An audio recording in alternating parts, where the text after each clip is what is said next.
America ਨੂੰ ਡ੍ਰੀਮਰਜ਼ ਮੁਲਕ ਕਿਹਾ ਜਾਂਦਾ। ਇੱਥੇ ਹਜ਼ਾਰਾਂ ਮੌਕੇ ਹਮੇਸ਼ਾ ਕੌਮਾਂਤਰੀ ਵਿਦਿਆਰਥੀਆਂ ਦਾ ਇੰਤਜ਼ਾਰ ਕਰਦੇ ਨੇ। ਪਰ ਹੁਣ ਅਮਰੀਕਾ ਦੀਆਂ ਇਮੀਗ੍ਰੇਸ਼ਨ ਜਿਹੜੀਆਂ ਤਬਦੀਲੀਆਂ ਕੀਤੀਆਂ ਜਾ ਰਹੀਆਂ ਨੇ, ਨਵੇਂ ਇਮੀਗ੍ਰੇਸ਼ਨ ਮੈਮੋ ਦੇ ਨਾਲ ਜੇਕਰ ਗੱਲ ਕਰੀਏ ਭਾਰਤੀ ਵਿਦਿਆਰਥੀਆਂ ਦੀ, ਤਾਂ ਉਹਨਾਂ ਨੇ ਜਿਹੜੀ ਅਮਰੀਕਾ ਦੇ ਵਿੱਚ ਪੜ੍ਹਨ ਦੀ ਜਿਹੜੀ ਸਕੀਮ ਸੀ ਜਾਂ ਉਹ ਇਹਦੇ ਬਾਰੇ ਸੋਚ ਵਿਚਾਰ ਕਰ ਰਹੇ ਸਨ, ਤਾਂ ਹੁਣ ਉਹਨਾਂ ਦੇ ਵਿੱਚ ਅਨਿਸ਼ਚਿਤਤਾ ਦਾ ਮਾਹੌਲ ਬਣ ਗਿਆ ਹੈ। ਅਸਲ ਦੇ ਵਿੱਚ ਵੀਜ਼ਾ, ਵਰਕ ਵੀਜ਼ਾ ਅਤੇ ਇਸ ਤੋਂ ਬਾਅਦ H1B ਵੀਜ਼ਾ ਜਾਂ ਫਿਰ ਗ੍ਰੀਨ ਕਾਰਡ ਦੇ ਰਸਤਿਆਂ ਨੂੰ ਲੈ ਕੇ ਵਾਰ-ਵਾਰ ਪੈਦਾ ਹੋ ਰਿਹਾ ਜਿਹੜਾ ਅਨਿਸ਼ਚਿਤਤਾ ਦਾ ਮਾਹੌਲ ਆ, ਉਹਨੇ ਵਿਦਿਆਰਥੀਆਂ ਦੀਆਂ ਜਿਹੜੀਆਂ ਗਲੋਬਲ ਪਸੰਦਾਂ ਨੇ ਉਹਨਾਂ ਨੂੰ ਬਦਲ ਕੇ ਰੱਖ ਦਿੱਤਾ ਹੈ। ਸਿੱਖਿਆ ਮਾਹਰ ਮੰਨਦੇ ਨੇ ਕਿ ਇਹ ਧਾਰਨਾ ਹੋਰ ਮਜ਼ਬੂਤ ਹੋਈ ਹੈ ਕਿ ਲੰਮੇ ਸਮੇਂ ਦੇ ਕੈਰੀਅਰ ਦੇ ਮੌਕੇ ਲੱਭਣ ਵਾਲੇ ਜਿਹੜੇ ਕੌਮਾਂਤਰੀ ਵਿਦਿਆਰਥੀ ਨੇ, ਉਹਨਾਂ ਦੇ ਲਈ ਅਮਰੀਕਾ ਹੁਣ ਲਗਾਤਾਰ ਮੁਸ਼ਕਲ ਹੁੰਦਾ ਜਾ ਰਿਹਾ ਹੈ।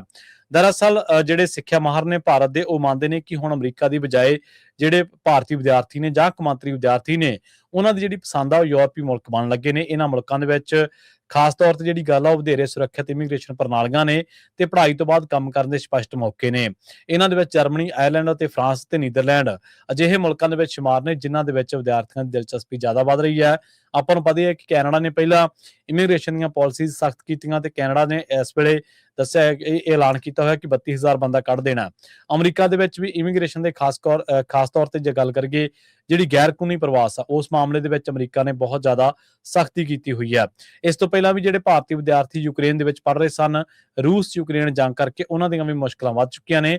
ਆਸਟ੍ਰੇਲੀਆ ਜਿਹੜਾ ਭਾਰਤੀ ਵਿਦਿਆਰਥੀਆਂ ਦੀਆਂ ਪਹਿਲੀਆਂ ਪਸੰਦਾਂ ਦੇ ਵਿੱਚੋਂ ਇੱਕ ਹੈ, ਲੰਘੇ ਦਿਨੀ ਉਸ ਨੇ ਵੀ ਖਾਸੀਆਂ ਤਬਦੀਲੀਆਂ ਕੀਤੀਆਂ ਨੇ ਅਤੇ ਇਸੇ ਕਰਕੇ ਹੁਣ 4-5 ਕੌਮਾਂਤਰੀ ਦਰਵਾਜ਼ੇ ਬੰਦ ਹੋਣ ਤੋਂ ਬਾਅਦ ਭਾਰਤੀ ਜਿਹੜੇ ਵਿਦਿਆਰਥੀ ਨੇ ਉਹਨਾਂ ਦਾ ਜਿਹੜਾ ਰਾਹ ਯੂਰਪੀ ਮੁਲਕ ਬਣਨ ਲੱਗੇ ਨੇ ਤੇ ਇਹਨਾਂ ਮੁਲਕਾਂ ਦੇ ਵਿੱਚ ਉਹਨਾਂ ਨੂੰ ਲੱਗਦਾ ਕਿ ਇੱਕ ਤਾਂ ਇਮੀਗ੍ਰੇਸ਼ਨ ਪ੍ਰਣਾਲੀਆਂ ਨਰਮ ਨੇ ਤੇ ਦੂਜੇ ਕੰਮ ਕਰਨ ਦੇ ਰੁਜ਼ਗਾਰ ਦੇ ਮੌਕੇ ਵੀ ਉਪਲਬਧ ਨੇ ਤੇ ਹੁਣ ਉਹ ਉਧਰ ਨੂੰ ਰੁਖ ਕਰਨ ਲੱਗੇ ਨੇ।